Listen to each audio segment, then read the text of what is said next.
அஸ்ஸலாமு அலைக்கும். இன்னைக்கு கருவாடு இருக்கா? ரொம்ப சிம்பிளாக ஈஸியாக ஒரு கருவாடு தொக்கு செய்யலாம். இந்த கருவாடு தொக்கு செய்கிறதுக்கு துண்டு கருவாடு தான் யூஸ் பண்ணணும். ஆனால் அந்த கருவாடுமே நல்லா கரையணும். கரைஞ்சாதான் டேஸ்ட்டு செமையாக இருக்கும். இப்போ இந்த கருவாடு எல்லாத்தையுமே நம்ம எடுத்து கொஞ்சம் தண்ணியில் ஊற வச்சிட வேண்டியதான். கருவாடுனாலே உப்பாக தானே இருக்கும், அதுக்காக தான் நம்ம தண்ணியில் ஊற வைக்கிறது. இப்போ அதுக்காக தான் நானுமே ஊற வச்சிருக்கேன். கருவாடு கொஞ்சம் இலகுவாக மாற ஆரம்பிச்சிடும். அதுக்கப்புறம் நான் என்ன பண்ணணுங்கிறத சொல்கிறேன். அது அப்படியே ஊறட்டும். மீடியம் சைஸ் பெரிய வெங்காயம் 2னா தக்காளி 6 யூஸ் பண்ணணும். வெங்காயத்தை விட தக்காளி கொஞ்சம் அதிகமாக இருந்தால் நல்லாயிருக்கும். தக்காளியை இந்த தோலை நீக்கிட்டு கருவாடு தொக்கு செய்யும்போது டேஸ்ட்டு சூப்பராக இருக்கும். தோலை நீக்கிட்டு தோலை தூக்கி கீழே போட்டுற வேண்டியதான். கருவாடுமே நல்லாவே ஊறிடுச்சு. இப்போது ஒரு மிக்சி ஜாரில் இப்போ அந்த கருவாட்டை சேர்த்துக்கிடுவோம். நான் கருவாடு ஊற போடும்போது முள் இல்லாமல் தான் நான் ஊற போட்டிருந்தேன். அதே மாதிரி நீங்களும் முள் இருந்துச்சுன்னா அதை எடுத்து போட்டுட்டு நம்ம ஊற போட்டு மிக்சி ஜாரில் சேர்த்துக்கிடுவோம்.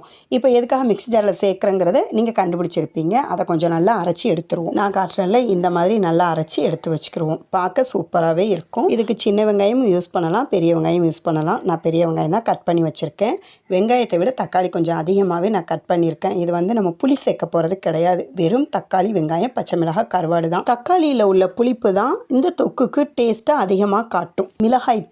மிளகாய்த்தூள் 1 ஸ்பூன், அப்புறம் காஷ்மீரி சில்லி பவுடர் இருக்குதுல்ல, அதுவுமே 1 ஸ்பூன் நான் சேர்த்துக்கிட்டேன். இது கொஞ்சமாக மஞ்சள் தூள் போதும். இப்போ ஸ்டவ் ஆன் பண்ணிவிட்டு ஒரு பேனில் கொஞ்சம் அதிகமாக எண்ணெய் ஊற்றிக்கிடுவோம். தக்காளியும் வெங்காயம் வதங்குற அளவு எண்ணெய் ஊற்றணும். பெரிய வெங்காயத்தை அது கூட சேர்த்துருவோம். கண்ணாடி பதம் வர்ற வரைக்கும் வதக்கினா போதும். இப்போ பச்சை மிளகாய் கட் பண்ணி வச்சுருக்கோம்ல, அந்த பச்சை மிளகாயும் அது கூட சேர்த்து வதக்கிக்கிடுவோம். வெங்காயம் பச்சை மிளகாய் வதக்கும் போது கொஞ்சமாக மஞ்சள் தூளையும் சேர்த்து இதோட வதக்கிக்கிடுவோம். இப்போ எல்லாமே நல்லா வதங்கிருச்சு. இப்போது நம்ம தக்காளியை சேர்த்துருவோம். தக்காளி சேர்த்ததுக்கு அப்புறம் நல்லா ஒரு கிண்டிட்டு அப்படியே லோ ஃப்ளேமுக்கு ஸ்டவ் மாற்றிக்கிடுவோம். தக்காளியில் உள்ள தனிச்சத்தும் மாறணும். அதே நேரத்துக்கு வெங்காயம், தக்காளி, பச்சை மிளகாய் எல்லாம் வேகவும் செய்யணும்.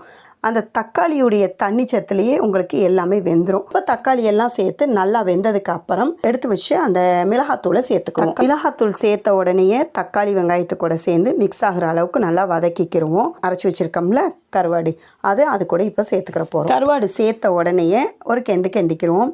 கருவாடு சேர்த்த உடனே அந்த கருவாட்டுடைய வாசனை வரும். அந்த வாசனை பச்சையாக இருக்கிறதுனால தான் கொஞ்சம் வாசனை கொஞ்சம் அதிகமாக இருக்கும். அதனால் இப்போ நம்ம வெங்காயம், தக்காளி, மிளகாத்தூள் எல்லாம் சேர்ந்த உடனேயே இந்த கருவாட்டை சேர்க்கும்போது அதனுடைய வாசனை கொஞ்சம் கம்மியாயிரும். டேஸ்ட்டு சூப்பராக இருக்கும். கருவாடுமே சூப்பராக வதங்கிருச்சு. இப்போ நம்ம உப்பு சேர்க்கவே இல்லை.